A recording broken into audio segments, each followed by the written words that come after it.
So good afternoon, and welcome again to day two of our first City of Elyria Hackathon. And we have a special guest with us today, and without his support and his organization's support, we would not be having this hackathon today. So I want to welcome Tony Thomas, who's the CEO of Windstream. And how you doing? Good afternoon, Tony. Good afternoon, Mr. Mayor. I'm doing great. Thank you. Well, again, Tony, we really appreciate it. As I mentioned, without Windstream support, we would not have been able to do this. And we'll talk a little bit later about not only did Windstream invest in this hackathon, but they also invested in us doing computer training that we've been doing for a number of months, and we're going to continue doing throughout the rest of the year to get people equipped with digital literacy. But before we go there, why don't you give us a little background about yourself? We don't get oftentimes to interact with CEOs as a city, so why don't you give us a little background about yourself and your journey to Windstream? Yeah, my journey from to Windstream came actually through telecommunications. So I am a lifelong telecommunications career. So I began in the wireless space out of Illinois. I worked in Chicago, found my way down to Little Rock, Arkansas with a large wireless company at the time. And I pivoted over to broadband, and I've done all sorts of roles from finance and accounting to operations to system implementations, just all aspects of the business, both financial and operational. Now, dare I say, over a 30-year career in the world of telecommunications. And I've been the CEO of Windstream since December of 2014. And just Windstream in a nutshell, we're a $5 billion corporation. We operate 3 businesses. An 18-state broadband business, Kinetic by Windstream, that obviously serves the city of Elyria, Ohio, and many other places. But that's, Windstream also serves enterprises as well as what we call wholesale customers, large content companies like Google, Amazon. That's in a nutshell, myself, and maybe a little anecdote, because I think it's relevant to hear to this discussion today. When I was thinking about, how did I begin my digital literacy journey myself, began in the 8th grade in high school. Ironically, we took typing for half a semester. That typewriter did not translate well, but that quarter of a semester on computing did take hold. And for that holiday, that Christmas, my mom and I went and she purchased for me a computer for $99, a Texas Instrument 994A. You can Google it, TI 994A. It doesn't look like a modern computer, but it put me on my journey of software coding, getting exposed to computers, and got me on a lifelong journey of learning and digital literacy. Wow. No, thank you for sharing that. Speaking of journeys, can you talk to us about the journey that Windstream has been on? Its background of being a spinoff from a landline business to mergers to now being in a space where you're in high-speed fiber. So can you talk to us about that journey that the company's been on? Yeah, the journey of Windstream has really followed the journey of the communities we serve in our country as a whole. We're all seeing the transformation to a digital economy. It's everywhere you look, and that transformation requires bandwidth. And the older technology, these legacy technologies, weren't and aren't able to keep up with where we're going. A world of applications and devices, Internet of Things, and ultimately bandwidth, and that need to migrate from older technology like voice to broadband, where we know the growth has been instrumental to our success and where we're investing. We're investing $1.75 billion to build out broadband across our 18-state footprint, including in the city of Elyria, Ohio. We're doing a symmetrical 1 gigabit fiber project. And the other evolutions taking place is just the acknowledgement that it takes public-private partnerships to be successful in this modern economy. Windstream can't do it alone. The city of Elyria can't do it alone. The people we all serve can't do it alone. We have to come together in creative ways to move us all forward. And at Windstream, I think about that, even myself, in 3 big areas. It's access. That's actually having the broadband connectivity. It's got to be affordable. And then it has to have adoption or digital literacy. And we have to come together as partners to really get the most out of technology in the communities we serve. Oh, that's powerful, Tony. And I think that that's part of the journey we've been on as a city of trying to provide all three aspects. We have the access, and I think to the point of access, it's not just any access, it's high speed access, it's relevant access. And we're excited that Elyria is one of those communities where we're seeing that investment from Windstream to build out an infrastructure that people can have high speed access. So you mentioned the footprint before that you cover. It's a very diverse footprint that you cover. You cover a lot of rural areas. I think Elyria is one of the largest cities that Windstream covers. So can you talk about that? How do you manage that diverse client base? Yeah, it is a very diverse client base, and I think it gives us a fairly unique perspective as a company. We serve, suburban areas and rural areas. We connect families to the internet, but we also connect businesses to the cloud infrastructure, multi-location businesses. We run at Windstream the 5th largest fiber network in the country. So we can go from New York City to Portland to Miami in milliseconds. And there was a couple of commonalities that bring that together, whether we're serving a family in Elyria, a family in Plains, Georgia, or a multinational corporation. We focus on two things: customer experience, consistent excellence in serving our customers. That's the foundation, but that's not enough. You have to bring with that great products and software. And for us, that's a fantastic network and software solutions. So that's where we're focused on, driving innovation and market differentiation with our solutions, and then making sure we provide it back to the customers we serve with a consistently excellent experience. And so speaking of experience, how do you see the experience of people changing over the next 10 years? Next 10 years, where do you see broadband going? You mentioned the digital economy earlier. As a city, we want to go where the puck is going. We don't want to be trying to recreate something that's leaving, that's fleeting.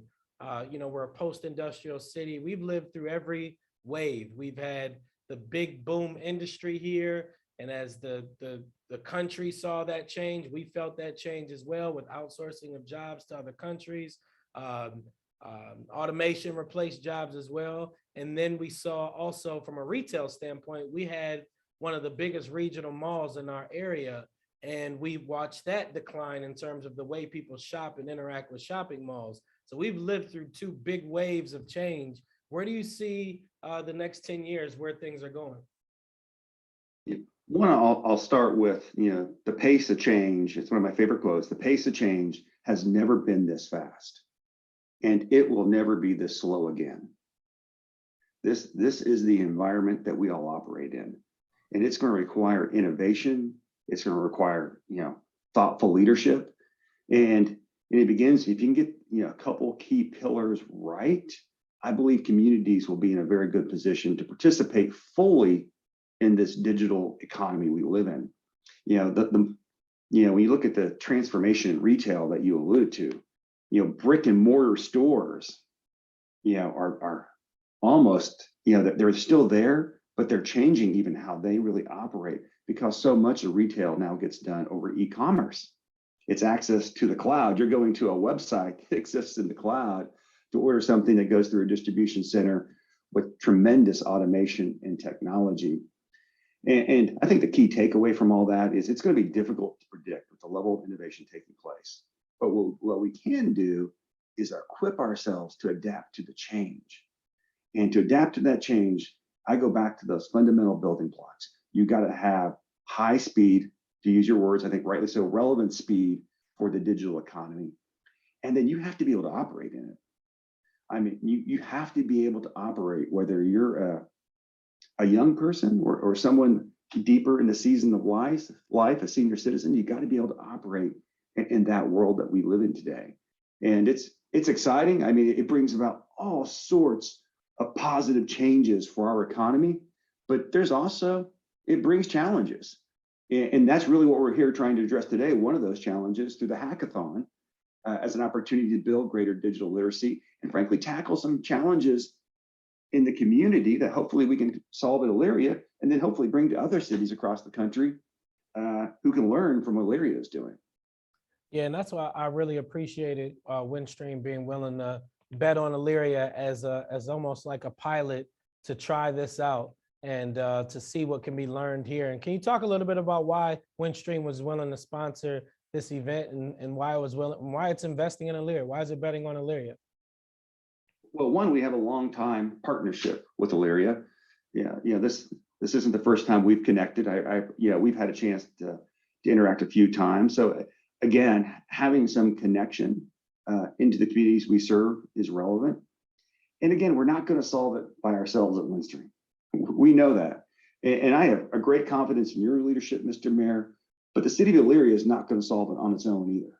Mm-hmm. It's when Windstream, the city of Elyria, and others inside of the community, which you see many participating here in this hackathon, a great demonstration of the spirit that's alive in Elyria that recognizes we are going to move forward boldly into this digital economy. We want to apply, we're trying all sorts of innovative strategies to drive adoption in the communities we serve. Mm-hmm. Because we know, only half of our job is getting the access. The other half, frankly, for Windstream to be successful as well, we need to make sure consumers can really participate and leverage the applications, which we know helps Windstream by driving bandwidth. We know helps citizens by making them more capable of participating in the new world economy. Yeah, one thing that I'm really excited about the opportunity, I shared it. I was trying to keep it a secret because I don't want other cities to try to steal it. But I think we got maybe a little head start, so we'll be okay. And we got great folks like Bart who are leading this digital adoption strategy. We're really going to be doubling down next year on work from home and trying to help our residents participate in the whole work from home economy. And so what's your thoughts about where you see that going in terms of workforces no longer, you used to have to, hey, we'll build you a big headquarters here, please come here and move here. But now you can bring the headquarters to your home if we can get enough residents, enough density to work remotely. So what's your thoughts about work from home? I think it is going to be with us forever. From this point forward, the pandemic, maybe forced it upon us, but I think what a lot of employees of companies, including those at Windstream, recognized, they like the opportunity to work from home. And sometimes you'll hear about the hybrid model where people will still go into the office to do some sort of collaboration. That's what Windstream's doing. But admittedly, a lot of our employees work from home every single day, and that's going to be with us. So I think that pilot program and making sure everyone is comfortable with video conferencing and the tools like we're using here, whether it's Zoom, Windstream has a solution, HD Meeting, you'll hear about Microsoft Teams. Those are kind of like the foundational products about how you collaborate and work in the modern company workforce. It's rare. I talk to a company, I talk to very small businesses and very large ones. They almost all have some element of work from home in them. And so to be able to work from home, it comes back, you got to have access, you got to be able to afford the access, and you got to know how to use that technology. Exactly. That's powerful. No, so again, we appreciate the partnership and making that happen. You mentioned about your workforce. So can you give us a little bit about the type of workforce you have, what type of employment opportunities exist within Windstream? And then, one of the questions we had for you was around just this entrepreneurial thinking and how do you foster that within your workplace? Windstream is 11,000 employees. It's a mix of professional roles where you need, electrical engineering or computer science backgrounds, but there's also a lot of roles for those just out of high school in terms of our field technician roles, our construction roles. At Windstream, we have over 600 open positions. So you can go to windstream.com/careers and look for an opportunity with Windstream. A lot of our professional opportunities are remote. So you don't have to come down to Little Rock, Arkansas, where I live to work. You can work in Elyria, work from home. Sometimes called that virtual. It's a huge option, but we're hiring in Ohio, field technicians. We need people to install fiber across the state of Ohio. Susan Schreibman is the president of Ohio, plays a huge role in helping us enable that. So we are definitely focused on that piece. And if you join Windstream, the culture is one of collaboration and innovation. And a couple keys there. One is we want to win all the time at Windstream. We are competitive, but innovation also requires a comfort level with failure. You want to fail fast, learn the lessons, and apply them forward. Because I always tell folks, we're not expecting all of our ideas to be successful. We want to have a lot of ideas, put them into the marketplace and see which ones work. And if they work, we move them forward aggressively. And if they don't work, you have to have the confidence to say, hey, we tried. What did we like about it? Why did it fail? Be honest, authentic to that discussion, apply those lessons and find the next great idea. And by the way, to do all that, you have to be comfortable working with other people because we operate in a small teams environment. Typically almost all of our projects are 5 to 10 people working together to solve problems. So I say innovation really is about that, leaning in, being aggressive, but also having that comfort level, working in small teams for success. As you know, Tony, I'm laughing over here because you're echoing so much of what we discussed earlier. You weren't on the call earlier, and we talked about failing fast, putting things into the market, iterating, trying things out, working in small teams. So you would think that's perfect, spot on, and I'm glad our community is hearing this sort of message reinforced by two different people, two different worlds, still speaking the same message. The last question I have for you is around threats and dangers. So earlier we had a presentation about the amount of data that's getting collected from us every day that we're unaware of, that's being monetized. You see the news about deep fakes, and there's just so much in the tech space that's a threat. And we had a chance to chat about this the other day when I asked you, what do you see as the biggest threat in the tech space? And I'd like for you to share what your thoughts are. Yeah, I'll share the biggest threat that Windstream deals with day to day, and that is nation state terrorism. Nation state terrorism through cyber attacks. It's a real threat. We invest big dollars in tools, capabilities, people to protect the network that we use to service customers. And to call it scary at times is an understatement. There's a technique you employ in the world of cybersecurity. It's well understood, so I'm not giving away the secrets here. It's called a honeypot. Basically, we put in place places that look like vulnerabilities in our network. They're not really. They're simply meant to let the bad guys think they have an angle inside the company. So they attack it, and then we take their attack vector and apply that to protect our overall network. Nice. It's those sort of tools and capabilities that's required if you're going to participate in the economy. And I'll bring it back to all the folks here, consumers. There's a real cybersecurity threat now, as companies like Windstream have bolstered their defenses and employ robust cybersecurity protection. Admittedly, what the bad guys do is they start to focus on targets that may not be as hardened. And that's going to be individual consumers. Yeah. And individual consumers got to make sure they understand, cybersecurity best practices. Yep. I mean, Windstream has a lot. This is Cybersecurity Awareness Month across the country. I'll give one little tip here. You use a technology called multi-factor authentication for any of your banking or financial information. Multi-factor authentication, when you get that little 6-digit code texted to you, you just can't log into a website. You also have to enter a 6-digit code. That is a very powerful security tool. So things like that, you really have to be cyber aware. And I'll hit on 2 other threats. One you alluded to, common origin, honestly, in terms of coming from foreign actors, is the misinformation that can come across these powerful tools. And I often say this very plainly, that misinformation has killed people in the US because of COVID-19. It is horrendous to see, honestly. It appalls me to see the misinformation that is on the internet associated with something as powerful as these vaccines, which are a modern technology miracle. And for those who have any doubt, I am fully vaccinated. My 70-year-old parents are fully vaccinated. My 2 children are vaccinated. But that misinformation has gotten into the internet in the way that it just undermines credibility and trust in institutions. And we have to work to solve that. That's in some ways a deeper security threat when you try to undermine trust in institutions. You know, the core of democracy, the city of Elyria, our country, where we no longer trust those in authority. And there should always be a level of skepticism.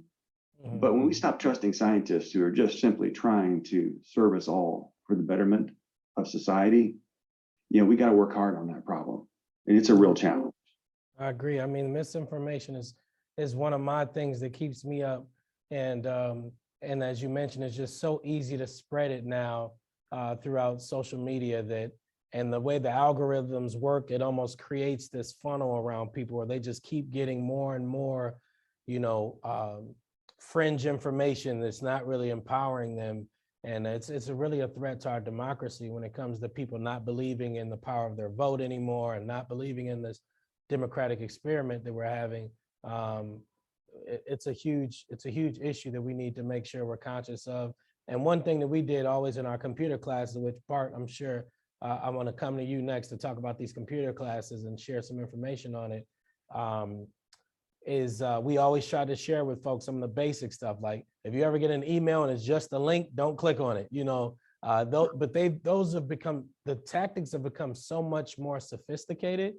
You know, people get email. I remember I got somebody came up here to the office one day and they said, "Mayor, I got an email from you. You need a gift card?" And I said, "No, I don't need a gift card. What happened?" They said, "You sent me an email." I said, "I didn't see an email." So they forwarded me an email. And the person that made up an email that was like at gmail.com, but they pretended they were me. And they had sent this mass email out and said, "Hey, I need gift cards, etc." But they wanted them to send them to some place out overseas. But that person was smart enough to come and say, "Hey, what do you need a gift card about?" But they've gotten so smart about these sort of tactics. We got to make sure people are protected. I'll absolutely agree. And you know, in the world of cybersecurity, and we call that now spear phishing, you know, targeted emails that look authentic, that are actually, you know, fake emails trying to lure people to download malware into the city of Elyria's IT system so they could hold it ransom. You know, that's ultimately on the back end of that is very powerful software that people are trying to get ingested into IT systems so they can lock them up to hold them ransom. Because ransom attacks on city, municipal, counties is basically at unprecedented levels right now.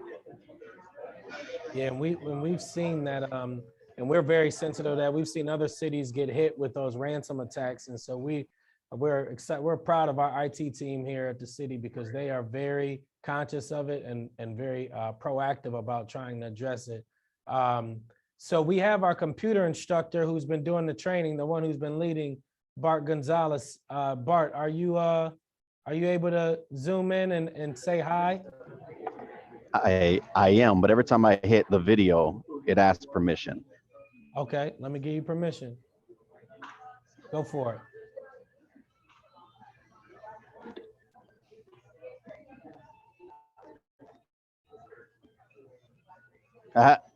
I hit it and I hit it again by accident. All right, Hello, computer everybody. instructor. Yeah, right. We're getting our team together, and so. So I noticed, Number Bart, one, some of your thank students you. are on the call here. Yes, there are a couple. I can't see everybody's name all at once, but honestly, I would love to showcase them more than me, because they are Elyria. They're the ones who's representing. They went into the class with expectations, no expectations, and came out doing a lot of great things. No doubt. So Ms. talk to us Curry, about what are you covering in these classes with your students, and give us some of the success stories of of some of the students. oh my gosh, now you're telling me to pick. I was like, there's so many great stories. I guess reintegration. I was like, everybody who didn't think that they could go back to school or now enroll back in school. I was like, everybody who is learning online, the G Suite platform, for example. Everybody is loving going into Google Docs, Google Sheets, and taking the applications that are free and using them to their advantage for whether it's a crafts, arts, whether it's a small business, whether it's them volunteering in an organization, they have become empowered so that they can do more with the skills that's already been there. They just didn't know were available. And so a That's lot of awesome. the stories are going to come from those experiences. I think we had the let's, I guess, for entrepreneurs, we had the two ladies who owned that thrift shop home in downtown area. Both came to the class, older generation, wanting to integrate in social media, wanting to take their business to the next level, and not knowing that most of the resources that they were looking for were free in Mhm, something as simple as a Gmail with Google Docs. mhm. No doubt. No. So Bart, if somebody wants to sign up for the class, what number do they call to sign up for the class? All right, now you're gonna have. I haven't memorized the number. Hold on, I got the flyer with me. Yeah, good. You should. All right, ta-da! Here's the There we flyer. go. I was Yeah, like, bring it up close. There we go. Yeah. there you go, there you go. Here's the flyer. I was like, everybody's seen it. If you've been all over Facebook, social media, I love hashtags. I love tagging Windstream, the city of Elyria, Goodwill. The partnerships have been amazing. By your with your contribution, with your expertise, it's allowed me to do what I'm good at doing. I was like, which is being in the community with the people, empowering them to be empowered. Yep. So And the what's phone that number phone number? officially is, all right, I Give got me you. share It's that phone number. 440 Yeah. 440 305 0455. I do have some classes available. They start next week, no, the first week of November. So we're doing a November course. It's going to be at South Rec, West Rec, and now a partnership with Lorain County Community College. We have a morning class that is now at LCC. So trying to hit that older population who they can't stay up super late. So we have a morning option available for them. And so I'm excited just because I get to be in the community and representing um, all of us to show the community that when we come together, there's more that we can accomplish. When it comes to the EBV, we have, I think the last number I counted was 3,000 in Elyria alone that signed up for EBV. And I just found out it's still going. I had 3 students this week qualify. I thought the link was done, but we actually just took a chance. We clicked the link, filled it out, and they qualified. And 2 of them got $50 off internet. One got $50 off their cell phone bill. I see you nodding your head, Tony. What's this EBD he's talking about? Yeah, that's the emergency broadband benefit that was put through by the CARES Act that President Biden knocked out about maybe 6 months ago, and that's been rolled out, and that's still going. That benefit can be used for either wireless broadband or wired broadband. So you can use that. We talked about access and affordability. There's a program. This is a $50 credit on the service. So basically, you can get relevant broadband speed for that $50. You just got to go out there. Windstream has it for broadband, but you can find it anywhere. But we're a full participant in the EBB program. Windstream is, and we've connected tens of thousands of consumers to the internet through the EBB program. And we're working very hard to make sure that policy continues and is funded in the future. Oh, that's awesome. And Bart, we thank you for your service to the community, and thank you. I see your students are on here as well. Any parting words, Bart, you want to give to your students on here? Thank you. I was like, even showing up to this video chat, this live video stream shows that they're gaining the skills to be able to integrate. Man, I can't even talk right now. The fact that they're here is evidence alone. No doubt That's about it. outstanding. And I'll just make a quick comment, Bart. Thank you. And what you're doing for the city of Elyria, it does take a partnership, whether it's with Windstream, Goodwill, who we have a long association with at Windstream, who really is great at getting those basic computer skills into the hands of people. Just tremendously powerful in terms of helping people be successful and be comfortable with technology. And I'll tell a little personal story. I grew up in central Southern Illinois farming community. Most of the work there was manufacturing when my parents were growing up. And my mom, once I had gone off to college, quickly thereafter lost her job in the factory. And she had to reintegrate into a world where some basic computer literacy was required. And it took a program like BART's that you're doing here, and it was a journey for her, but she had to go to a couple classes at a local community college with an instructor where it was free. Everyone was volunteering to enable someone. At the time, my mom had never touched a computer, and develop those basic skills to go on and become a physical therapist assistant in her community at a healthcare hospital. But it took getting those basic skills to even get her comfortable enough going into a learning environment or new work. Wow. Wow. No, that's the sort of That's transformation awesome. we're hoping to see here. Go ahead, Bart. For me to on the spot pick one story when I literally have hundreds of stories of individuals who they have the exact same story. I had one woman, she's been to the library 12 times to take a basic computer class, and she still didn't understand. And because we didn't have a traditional format or a goal like a curriculum, I can meet her where she was and then walk her through the journey, which we don't have that one-on-one opportunity anymore. So you go to a library, they already know what they want to teach, whether it's Excel, whether it's Microsoft Word. I was like, but to have a program and to be available to meet that individual exactly where they are, because we don't know what their goal is, we don't know what they want to accomplish. And so by your generous donation and working with the city of Elyria and Goodwill, it gives me that ability to come in and meet them where they are.